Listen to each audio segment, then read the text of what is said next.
ஒருத்தர் என் பக்கத்தில் சுடு தண்ணி குடிச்சிட்டு இருந்தார் ஃப்ளாஸ்கில் வச்சு. ஏங்க அப்படின்னு கேட்டேன். இல்லை நான் எப்போதுமே சுடு தண்ணி தான் குடிப்பேன் அப்படின்னாரு. இல்லைங்க, நீங்கள் பச்சை தண்ணியே குடிக்கலாம். சுடு தண்ணி குடிச்சிங்கன்னா அதில் இருக்கிற நுண்ணுயிரிகள் எல்லாமே செத்துரும். செத்து போனதை நீங்கள் குடிக்கிறதுனால உங்களுக்கு ஒரு நன்மையும் இல்லை அப்படின்னு அவர் சொன்னார்.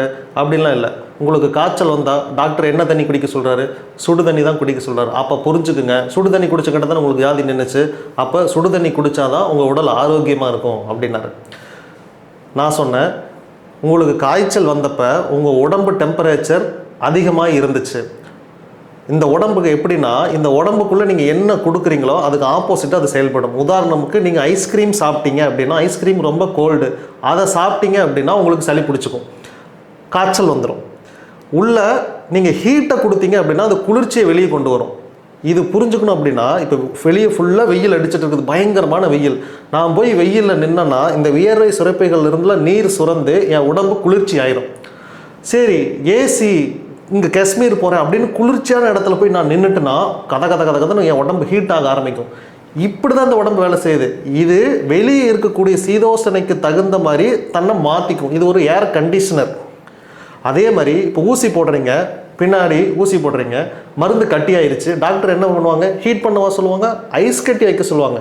நீங்கள் வெளியே ஐஸ் கட்டி வச்சிங்கன்னா உள்ள அது ஹீட் ப்ரொடியூஸ் பண்ணும், மருந்து கட்டியாக இருக்கிறது கரைஞ்சு சரியாக போயிடும். நீங்கள் ஏன் காய்ச்சல் அப்போ சுடு தண்ணி குடிச்சிங்கன்னா ஆல்ரெடி ஹீட் அது ப்ரொடியூஸ் பண்ணிருச்சு. இப்போ பச்சை தண்ணியை ஜில்லுன்னு உள்ளே ஊற்றுனீங்கன்னா மறுபடியும் அது ஹீட்டை ப்ரொடியூஸ் பண்ண உனக்கு காய்ச்சல் அதிகமாகும். நீ சூடாக தண்ணியை உள்ளே ஊற்று, அது என்ன பண்ணும்? சில்னஸை கிரியேட் பண்ண, அப்போ உனக்கு காய்ச்சல் என்ன ஆகும்? சரியா? இதைத்தான் டாக்டர் சொன்னாரே ஒழிய இதை போய் தப்பாக புரிஞ்சுட்டு அது டெய்லியுமே நான் சுடு தண்ணியில் தான் குளிப்பேன், சுடு தண்ணியை தான் நான் குடிப்பேன் இப்படின்னு இருந்தீங்கன்னா, சூடு பண்ணினாலே அதில் இருக்கிற நுண்ணுயிரிகள் செத்துரும். அதை நீங்கள் குடிக்கிறது சக்கையை குடிக்கிற மாதிரி. அதை குடிக்கிறது ஒன்றும், குடிக்காமல் இருக்கிறது ஒன்றும். உங்களுக்கு தாகமே அடங்காது, மினரல்ஸே அதில் இருக்காது. சில பேர் இந்த மினரல் வாட்டர்னு நினச்சி டீமினரலைஸ்டு வாட்டர் குடிச்சிட்டு இருக்கிறீங்க.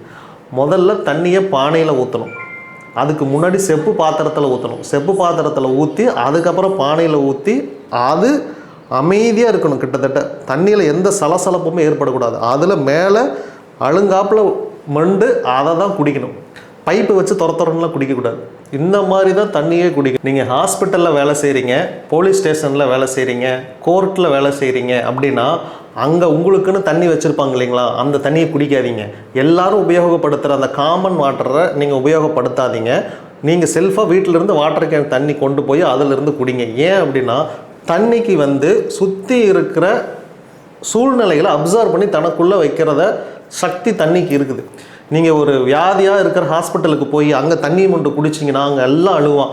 என்னன்னு தெரிலிங்க, நல்லா இருந்தாங்க, இப்படி ஆகி போச்சுங்க, அப்படி ஆகி போச்சுங்க, நேற்று வரைக்கும் நல்லா இருந்தாருங்க, திடீர்னு இறந்துட்டாருங்க.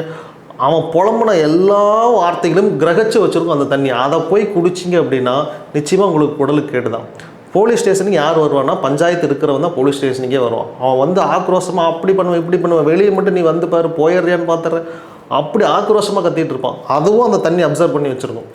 கோர்ட்டு கேஸில் நீங்கள் போய் நீதிமன்றத்தில் பார்த்தீங்கன்னா டிவோர்ஸ் வாங்கணும், உங்களோடலாம் வாழ முடியாது, மனுஷன் இருப்பானா, நீ அப்படியே நீ பண்ணுறதுன்னு இதே மாதிரி வார்த்தைகள் எல்லாத்தையும் கிரகிச்சு அது வச்சுருங்க. சைலண்ட்டாக உங்களுக்குள்ளே இந்த போய் ரியாக்ட் பண்ணிக்கிட்டே இருக்கும். இந்த தண்ணி ரொம்ப கவனமாக இருக்கணும். அதனால தான் அந்த காலத்தில் சொல்லுவாங்க, யாரும் முன்பின் தெரியாத வீட்டில் தண்ணி குடிக்க மாட்டாங்க.